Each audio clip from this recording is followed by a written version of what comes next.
했고 실종된 대형 참사였습니다. 참사 당시 해경지휘부에서 제대로 구조를 하지 않았어요. 그래서 승객 구조에 실패했는데요. 어제 재판에서 해경지휘부 전원에게 10명 전원에게 무죄가 선고됐습니다.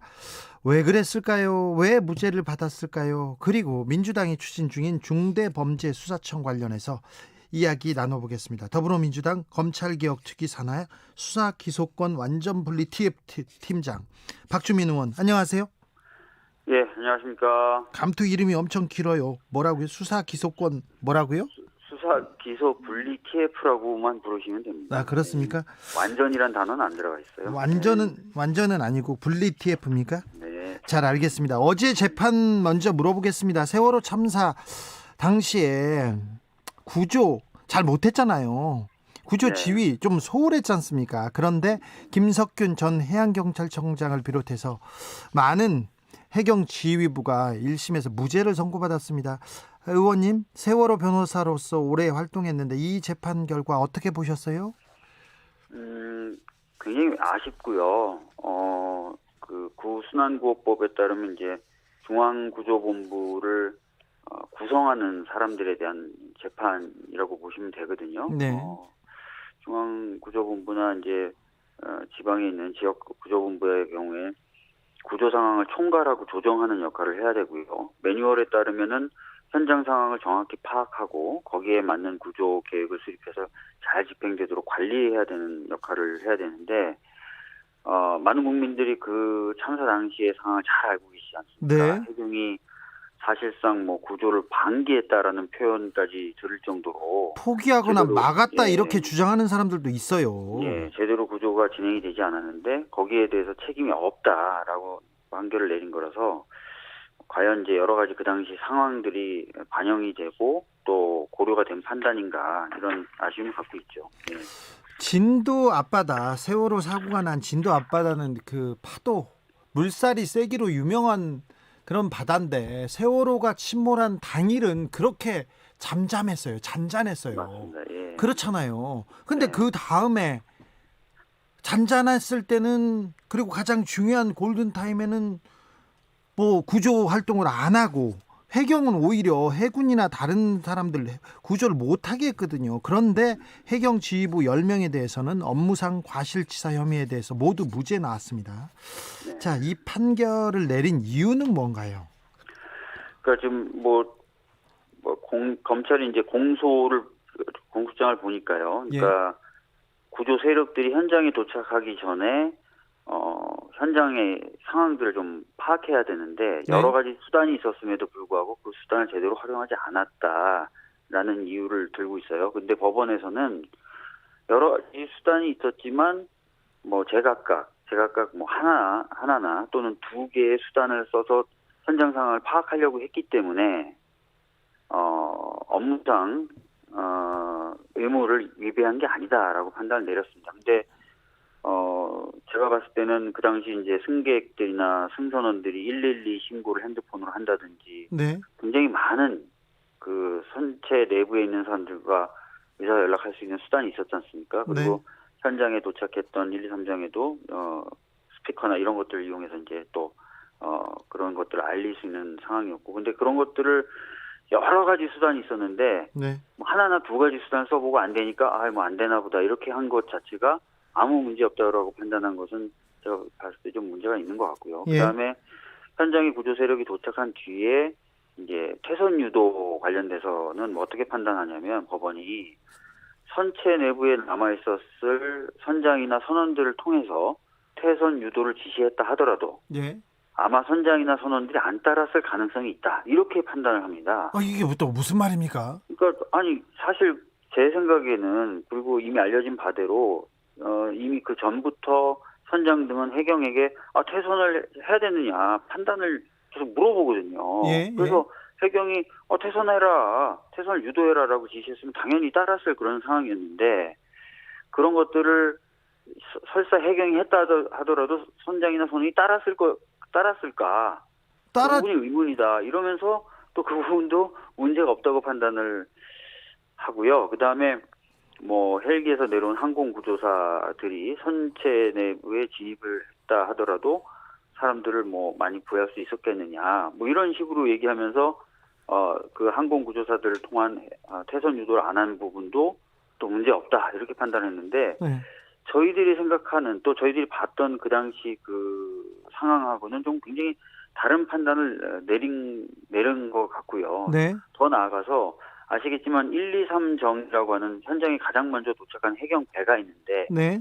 그 배의 정장 재판에서는 네. 그 정장이 굉장히 가벼운 형을 받았거든요. 예.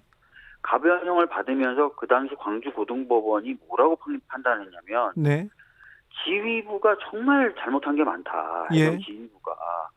근데 그 해경 지휘부의 잘못을 놔두고 이 1, 2, 3 정장에게만 무거운 형을 주는 거는 불합리하다라고 하면서 약한 형을 준 거예요. 네. 그러니까 1, 2, 3 정장에게 약한 형을 주면서는 해경 지휘부가 잘못한 게 많다. 그래서 이 사람한테 다 그 책임을 물을 수 없다라고 해놓고 네. 이번에 해경 지휘부에 대해서 판단하면서 해경 지휘부는 잘못이 없다. 이렇게 예. 해버리면 도대체 뭐 어떻게 되는 겁니까? 세월호 참사 당시에 구조하지 않았어요. 국가는 해경은 구조를 하지 않았고 거의 막았어요. 그런데 1, 2, 3 정장은 처벌받았습니다. 그런데 1, 2, 3 정장보다 해경 지휘부가 더 잘못했다고 했는데 결국 아무도 업무상 법적으로 처벌받은 사람은 없는 게 되는 거죠, 지금. 해경 지휘부 자체는 이제 구조 업무가 잘 안 된 부분에 있어서 처벌받지 않게 된 거죠. 물론 1심입니다. 항소심 가서 결과가 달라질 수도 있고요. 자, 문제가 있다, 아쉽다 이렇게 말씀하셨는데 그러면 검사들의 수사가 부족했습니까? 미진했습니까? 아니면 판사들의 판단이 좀 부족합니까? 사실 이제 좀 그 부분은 종합적으로 검토를 해봐야 될 것 같은데요. 전에도 제가 이제 다른 언론에서 인터뷰하면서 세월호 특수단이라고 하는 검찰 내 수사단이 과연 수사 의지가 있는 것이냐, 예. 이런 부분에 대해서 제가 의문을 좀 표한 바가 있습니다. 네. 그래서 그런 부분이 있는지 좀 더 정확하게 좀 파악을 해봐야 될 것 같습니다. 세월호 가족들은 어떻게 판단하는지, 어떻게 반응합니까? 2014년 이전으로 회귀한 판결이라고 굉장히 좀 안타까움을 표하는 것 같은데. 네, 어제 뭐 판결 이후에 이제 유경근 가족협의회 집행위원장은 이제 국가가 세월호 참사 이후에 국민의 생명과 안전을 지키기 위해서 그 역할과 의무를 좀 더 무겁고 크게 가져가는 그런 흐름이었는데 이게 이제 그 4년 전으로 국가를 퇴보시킨 판결 아니겠느냐라고 비판하셨고, 네. 또 제가 이제 어제 어머님 한 분하고는 좀 연락을 해봤는데 어머님 한 분은 숨을 못 쉬겠다, 이게 도대체 이해가 되지 않는다, 이런 표현을 하시더라고요. 네. 앞으로 이 재판은 어떻게 됩니까? 뭐 검찰 특수단도 판결을 받아들일 수 없다라고 항소를 하기로 했다니까요. 네. 이제 항소심이 진행이 될 것으로 보여지고요. 네. 항소심에서는 좀 더 적극적으로 검찰이 좀 대응했으면 좋겠다라는 생각이 있고, 네. 법원도 아까 말씀드렸던 것처럼 국민분들도 그 당시 상황을 납득하기가 어렵다라는 그거지 않습니까? 예. 그러면 그런 것들이 좀 고려가 돼야죠. 네. 박주민 의원, 네. 4년 5년 전에 촛불 집회장에서 가장 많이 들고 있었던 시민들의 문구가 세월호 진상규명이었던 것 같아요. 네. 그런데 문재인 정부 4년째 왜 아직도 세월호의 진상은 규명되지 않고 있습니까? 민주당은 지금껏 뭘 한 겁니까? 뭐 여러 가지 더 노력을 해야 될 것 같고요. 뭐 그 부분에 있어서는 저도 뭐 죄송스럽다는 말씀을 드리겠습니다. 네. 아니, 박주민 의원은 열심히 하는데 그렇게 또 그렇게 하니까 또 제가 미안하네요. 아무튼 좀 안타까움이 있어요. 세월호에는 우리 아이들한테는 다 우리 국민들이 다 미안하고 앞으로는 조금 더 안전한 사회를 만들겠다 이렇게 했는데 좀 부족한 측면이 있어서 좀 마음이 무겁습니다. 자, 다음 주제로 넘어가 보겠습니다. 박주민 의원? 네. 박주민 의원 혼내려고 지금 한 거 아니에요. 네, 그렇게 또 네. 바로 불쌍하게 그렇게 하세요. 자, 박주민 의원, 검찰개혁 시즌 2입니까 지금? 네, 뭐 저희들이 계속 얘기한 것처럼 네. 1단계 검찰 개혁에 이은 이제 2단계 검찰 개혁 관련된 방안을 논의하고 있습니다. 검찰개혁 시즌 1 굉장히 많은 진전이 있었고 검찰에서 굉장히 반발하는 걸 보면 검찰의 힘이 많이 빠진 것도 같아요. 그런데 좀 네. 부족합니까? 지금 이제 아시다시피 굉장히 오래 전부터 네, 공수처 관련된 논의보다 훨씬 더 오래 전부터 네, 수사와 기소는 분리돼야 된다라는 개혁 방향이 있었습니다. 예. 그리고 어떻게 보면은 이제 그 현대 형사소송법을 만들었던 1954년 논의에서도 네, 사실상 수사와 기소는 분리돼야 된다. 네. 근데 지금 당장 그 당시 상황이 별로 안 좋으니까 어쩔 수 없이 검찰의 그 권한을 몰아줄 수밖에 없는 것 같다.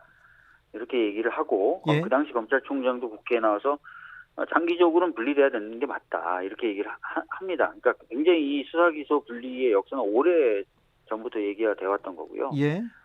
이제 그런 쪽으로 이제 조금 더 가는 거죠. 사실 1단계 그 검찰 개혁 관련돼서도 그런 방향으로 좀 간 건데 그 부분에서 좀 부족한 부분이 있다라고 해서 조금 더 나가려고 그렇게 하고 있는 것입니다. 예. 그렇습니까? 지금 검찰 개혁으로 공수처 출범으로 검찰 개혁 시즌 1이 시작됐다면 검찰 개혁 시즌 2로 지금 가야 될 만큼 절박한 상황이라는 거죠. 그러니까 검찰개혁 시즌 1에서는 공수처 설치와 더불어서 검경 수사권 조정을 통해서 네. 검찰의 이제 1차 수사 영역 중에 일부를 이제 경찰로 이관을 한 거죠. 네. 이관을 한 거고 이제 2단계로 이제 현재 검찰이 여전히 가지고 있는 1차 수사권 부분을 이제 다시 독립된 수사청을 만들어서 이관을 하는 것을 예정하고 있는 것입니다. 국민의힘에서 그리고 검찰 일부에서는요. 당장 공수처 만들어서 공수처가 자리를 잡지도 못했는데 중대범죄수사청 출범 논의한다. 이거 검찰 견제에 과도하게 몰입하는 거 아니냐 이 얘기를 합니다. 이런 비판은 어떻게 보세요? 그러니까 아까 말씀드렸던 대로 수사 기소 분리는 굉장히 오래된 역사를 갖고 있는 논의고요. 네. 그다음에 2018년에 제가 기억하기로는 국민의힘의 곽상도 의원님도 네. 독립된 수사청을 만드는 법안을 내신 바가 있어요. 곽상도 의원이요? 예. 그리고 2019년도에 현 윤석열 검찰총장 인사청문회 당시 윤석열 총장 본인도 네. 국가 전체의 부패 대응 역량을 축소하는 것이 아니라면 네. 장기적으로 검찰이 이제 수사에 총량을 줄여나가는 것이 필요하고 자기도 동의한다는 취지로 얘기를 했었고요. 예. 그 전에 문밀 총장 역시도 뭐 마약 수사청이라든지 뭐 이런 별도의 수사청들 계속 만들어서 네. 수사 기구끼리 서로 견제를 하게 만드는 것에 찬성한다는 취지의 얘기를 한 바가 있어요. 네. 예. 네, 알겠습니다. 그러니까 검찰을 견제하기 위해서 검찰을 무너뜨리기 위해서 계속 지금 뭘 만드는 게 아니라 개혁의 방향이라고 이렇게 이해하면 되겠군요. 왜냐하면 수사와 기소가 한 기관에 있으면은 네. 사실 기소를 통해서 수사를 통제한다는 개념이었는데 네. 그게 작동이 안 되게 되겠죠. 왜냐하면 본인이 수사했는데 본인이 기소 안 했습니까? 그러니까 네. 수사와 기소는 분리되는 것이 맞고 대부분의 국가에서 지금 그런 식으로 제도를 운영하고 있습니다. 자, 박주민 의원, 공수처 출범은 어떻게 되고 가고 있습니까? 잘 돼가고 있습니까? 공수처는 아시다시피 이제 처장이 뽑혔고 그다음에 차장도 뽑힌 상태고요. 예. 그다음에 이제 공수처 내부에 검사라든지 이런 인력을 채용하기 위한 1차 인사위. 절차가 네. 진행됐고 그 절차를 마무리하기 위해서 이제 인사위원회를 구성해야 돼서 더불어민주당 쪽에서는 더불어민주당 추천 몫을 추천한 상태입니다. 네. 국민의힘에서는 아직 안 했죠.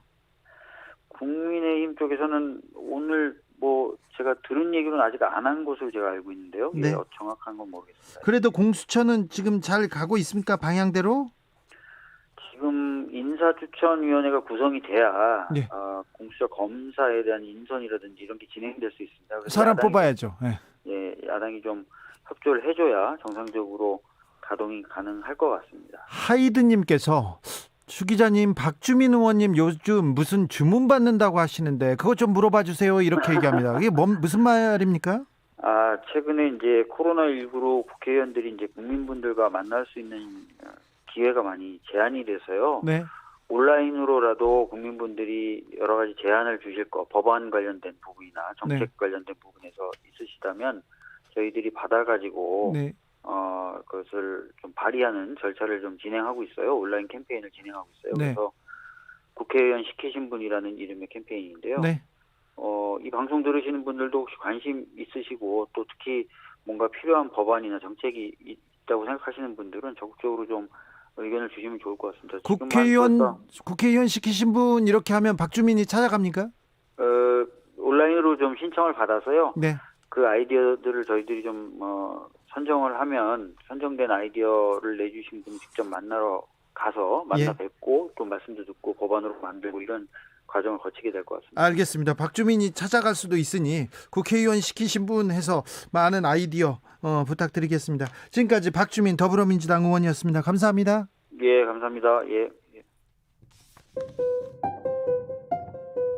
정치 피로, 사건 사고로 인한 피로, 고달픈 일상에서 오는 피로.